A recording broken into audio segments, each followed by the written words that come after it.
What is up, guys? It's the Sound Alchemist here with Gersh1. and today we're back at it to answer more questions once again in another episode of For the Greater. This is a video series where we answer the questions left by you, the viewer. If you have a question for us, comment down below. Put a question in front of your question because we get those questions first.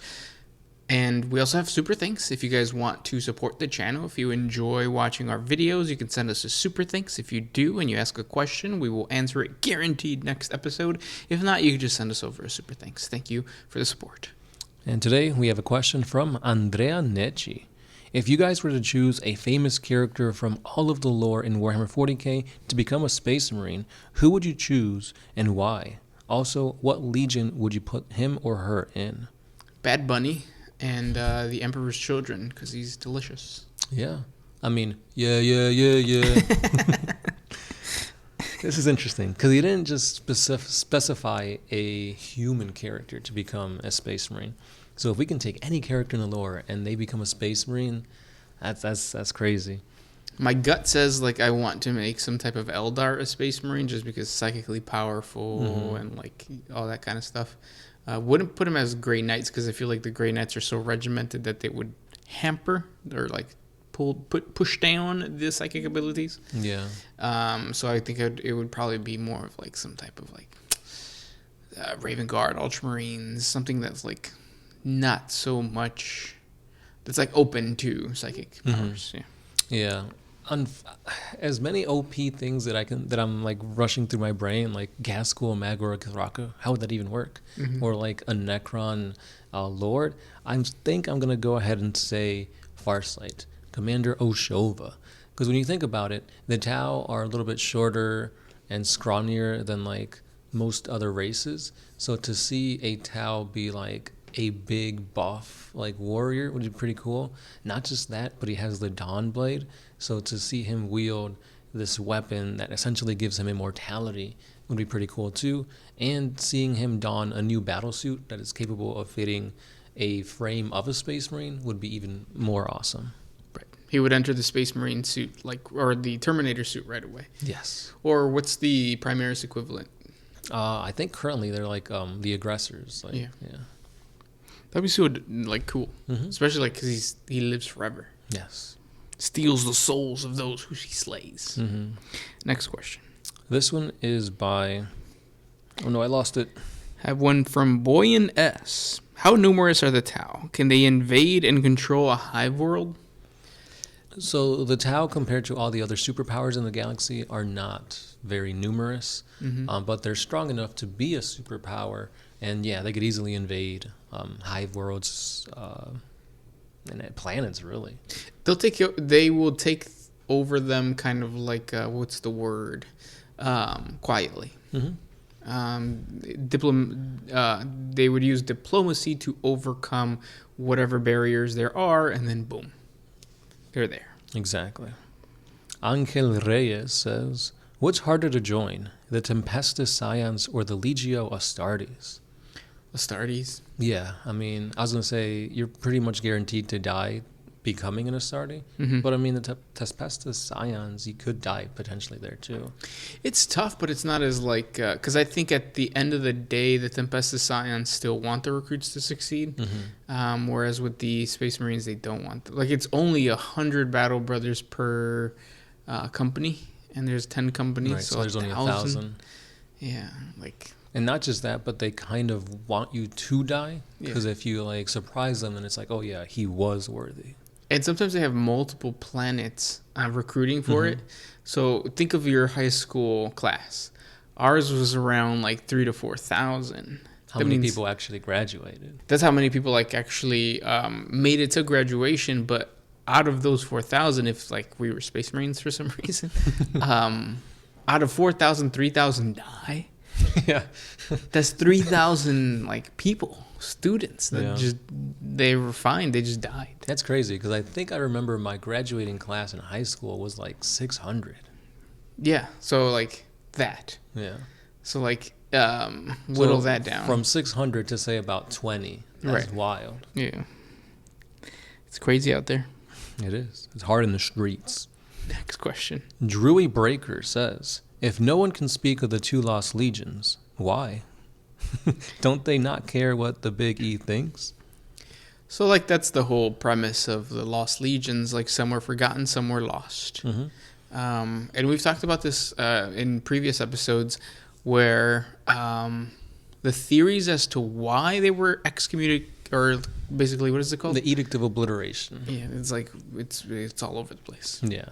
Another big theory, it's not really a theory, it's confirmed, is that Malcador the Sigillite, or Malcador the Hero, actually went into every brain of the Primarchs and kind of made them forget how, why, who, but they're still capable of knowing that they existed.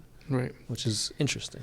And why that didn't happen during the Horus Heresy goes to prove that, like, maybe what the Lost Legions did was even worse than what the Horus Heresy committed. Or maybe the Horus Heresy just got too out of hand and they couldn't contain it. Maybe, yeah. The next question comes from Dun Krill.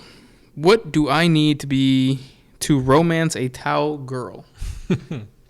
Well, you need to be cute, first of all. Because, I mean, if you ain't cute, they're not going to give you a second look. Right. You got to have some type of coin on you, be it monetary, digital, or literally a coin, because you could give them the coin and then they'll give you something in return. Yep. You got to put it in their slit, and that's how it works. Just like a slot machine. Mm-hmm. But also, why do you need a Tau girl? I think that there's a lot of Imperial ladies of the night that you can just take advantage of. Right, and it's like, why do you need a Tau girl? They're not real. Yeah, just hit up the gold room. You're fine. Next question. The Pendejo Jr. Can a Tyranid become a Primarch level threat if it were lucky enough to eat a Primarch? Yeah. I feel like Tyranids are more than Primarch level threats. Individually, probably not, though. Oh, no. Yeah. Like, it's got to be like the whole swarm. Yeah. Because, like, I feel like a Primarch, as powerful as they are, they're still just one person, one being. Right, but they could, like, wreak havoc. So it's like God School attacking. Yeah. But it's like saying, like, if you have a swarm of Tyranids fighting against one Primarch, the Tyranids are going to eventually win. But I don't. No, plot armor. But even if it wasn't plot armor, I think that's the whole point. That's of a like Primarch. saying a MMA fighter with a sword can take on 1,000 2-year-olds. Yeah, he probably can. Okay, I can see that. Yeah, Not even 1,000, but like 10,000. 10,000 2-year-olds. Yeah. Do they have teeth that too? I don't think so. Some do, right? They barely walk. That's not. I don't even. 2-year-olds wasn't a good no. 10-year-olds might be a little bit better. Maybe. But yeah. Yeah. Okay, I can see that, especially if it's like Sanguinius, because like Sanguinius could see the future, and he knew, I'm not gonna die fighting against this punk. I could be as cocky as I want to. Yep. And that's how he made it all the way to Horus's flagship. Where he died. Because he knew he wasn't going to die fighting against Kabanda, a horde of bloodletters, a freaking titan. He's going to die through Horus. Through his best friend. Yeah, even though not really, because I think they're going to revive him. It's a ghetto revival. Hallelujah, holla back. That's what GW was all about. Yeah. Next question comes from Andres Sakaris. Can humans eat orcs? I mean, yeah, right? Orcoid pie? Yeah, but you have to remember that orcs reek. Like, they smell really, really bad. You will smell an orc before you even see him. So why a human? It's like you eating feces. You wouldn't do it. Like, you just can't. I don't know, man. Have you seen Fear Factor from back in the day? I know, but it's not like fresh. It's not like I just had a bunch of hard-boiled eggs and I shat, and then you're going to eat it. Yeah. That's what orcs smell Even like. if you're dying and starving, I think eating poop wouldn't even cross your mind. Right, yeah. Good question, though. Next one. This one is by J Day. How do you guys train dreadnoughts? So there's a lot of lore out there about how Space Marines actually trained, but how does a veteran that's been entombed into this sarcophagus train? He doesn't. They're psycho killers. Yeah. Stuck in, like, kill machines. Mm-hmm. Like, those things by themselves are just, like, they wreak havoc. Yeah. You don't need to learn how to use it. Like, you're gonna know. Yeah. Or you're gonna kill things. Mm-hmm. Not even, like, oh, yeah, you're just gonna kill things. Yeah. You're a tank. Yeah. It really sucks if you're a chaos dreadnought, because you're going crazy inside there. Because the sarcophagus itself is like poking, prodding, and just making you become just a ball of anger, so that you let out that anger against your enemies and sometimes your allies too. Right. Last question comes from Flemish Lion. Bridget B. Nuggets? What is that? Bridget B. We haven't talked about Bridget B. in a really long time. Did she retire? That's probably why. No, she's still around. She has a Twitter. She's into MILF. I think she's in that like phase of like she left the regular demographic and now she's into that MILF, almost GILF grandma. Is she that old? Oh, for sure. At this point, like underneath it just looks like rotisserie chicken. Hey, I'll eat some rotisserie chicken any day of the week. So what is a Bridget B. Nugget then?